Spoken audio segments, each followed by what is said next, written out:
Next video में मैंने आपको 1 ग्राम कैलोरी कार्बोहाइड्रेट से कितनी कैलोरी हमें ऊर्जा प्राप्त होती है। 4 किलो कैलोरी प्रोटीन से 4 किलो कैलोरी ऊर्जा मिलती है और वसा से ज़्यादा मिलती है हमें। ठीक है, अब इसके आगे हम अपना ले लेते हैं चैप्टर को, मूलभूत खाद्य वर्गों के उपयोग हेतु दिशा निर्देश। मतलब हम जो खाद्य के प्रयोग करते हैं उसका क्या दिशा निर्देश है, उसको किस प्रकार से हम प्रयोग करना चाहिए, वो है 5 खाद्य वर्ग प्रणाली का उपयोग संतुलित आहार की योजना और मूल्यांकन दोनों के लिए किया जाता है। हमने मुख्य वर्ग जो भोजन है उसको मुख्य 5 वर्गों में बांटा है।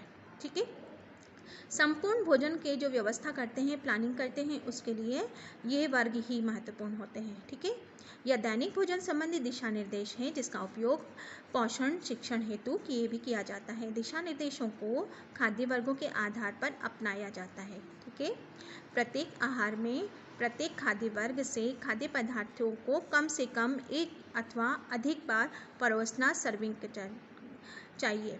कहने का मतलब क्या है कि हमें जब हम भोजन ले रहे हैं तो हमें हमारी थाली के अंदर कम से कम भोजन के रखना चाहिए और बार बार आप उसको सर्व करते रहें, परोसते रहें। ठीक है,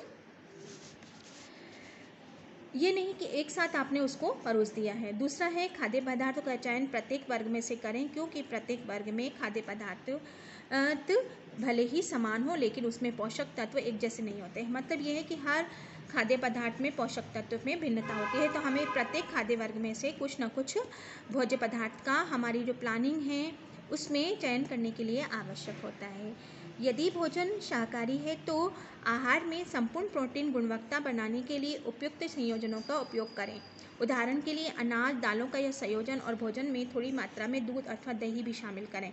अगर आप लोग शाकाहारी हैं, ठीक है, तो आपको मिश्रित व्यंजनों का ज़्यादा प्रयोग करना चाहिए, दालों का प्रयोग करना चाहिए। और जैसे कि आप दाल और चावल का प्रयोग करते तो आप खिचड़ी का प्रयोग करें, आप खीर का प्रयोग करें। मतलब दो का मिश्रण से आप उस पदार्थ का सेवन करें। आप इडली बना सकते हैं।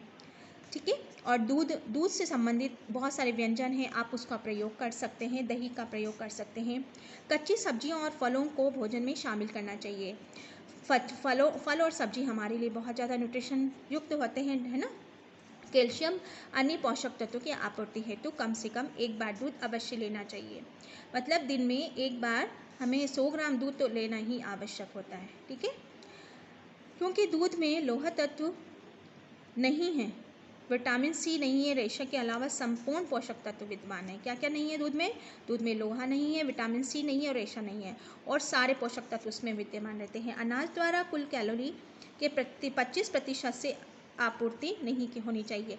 मतलब अनाज की ज़्यादा मात्रा 75% तक हम ले सकते हैं, अन्य मात्राओं को हमें शामिल करना है।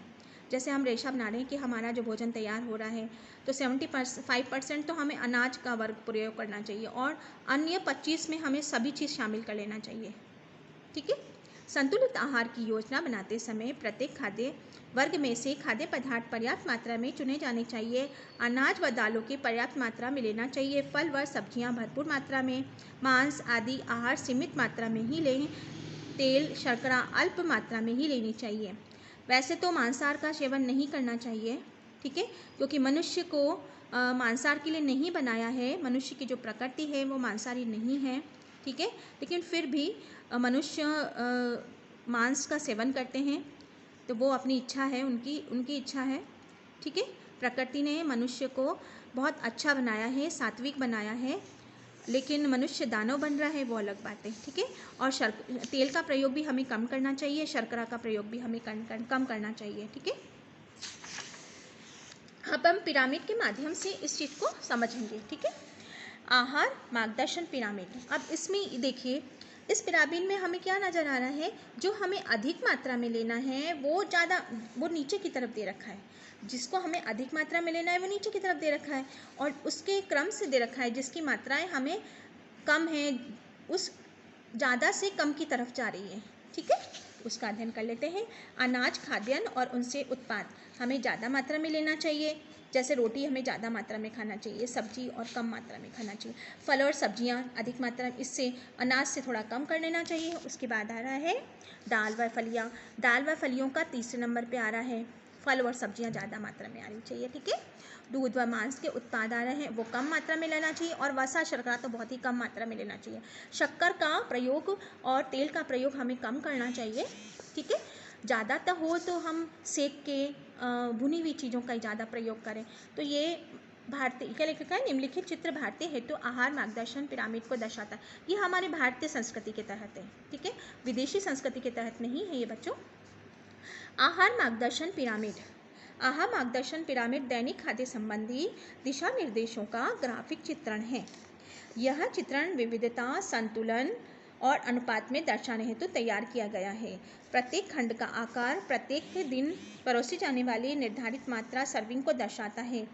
नीचे का चौड़ा भाग यह बताता है कि खाद्यान्न प्रचुर मात्रा में दिया जाना चाहिए। ये स्वस्थ आहार की नींव होती है। अगले स्तर पर सब्जियां आती हैं। ये दर्शाती है कि आहार में खाद्यान्न के कम प्रधानता, लेकिन फिर भी ये आहार में महत्वपूर्ण स्थान रखती है। मांस, दूध शिखर के ऊपर छोटी पट्टी पे दिए गए हैं। इसे आपूर्ति प्रत्येक पोषक तत्व, प्रोटीन, विटामिन और खनिज लवण अत्यधिक मात्रा में कोलेस्ट्रॉल के बगैर प्राप्त किया जा सकता है। वसा, तेल, मिठाइयाँ शिखर पर थोड़ी सी कम जगह दर्शाती है, इसका कम उपयोग है। पिरामिड में अल्कोहल युक्त पेय पदार्थ को नहीं दर्शाया गया है, लेकिन इन्हें सीमित मात्रा में हम प्रयोग कर सकते हैं। मसाले, कॉफ़ी, चाय, डाइट सॉफ्ट ड्रिंक आदि शायद पोषक तत्व प्रदान नहीं करते हों, लेकिन विवेकपूर्ण ढंग से प्रयोग किए जा सकते हैं भोजन का स्वाद व आनंद बढ़ाने के लिए। दैनिक आहार मार्गदर्शन योजना और खाद्य निर्देश पिरामिड खाद्यान्न, सब्जी और फलों को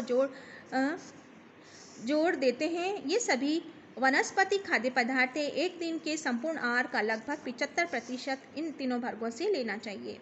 इन कार्यनीति द्वारा सभी लोगों को जटिल कार्बोज, रेशा, विटामिन्स और खनिज बहुत कम मात्रा में वसा की प्राप्ति होती है। इसके द्वारा शाकाहारी लोगों के लिए आहार योजना सरलता से तैयार की जा सकती है। इसके नेक्स्ट में हम पढ़ेंगे शाकाहारी आयोजन। शाकाहारी आहार हम क्या क्या होता है।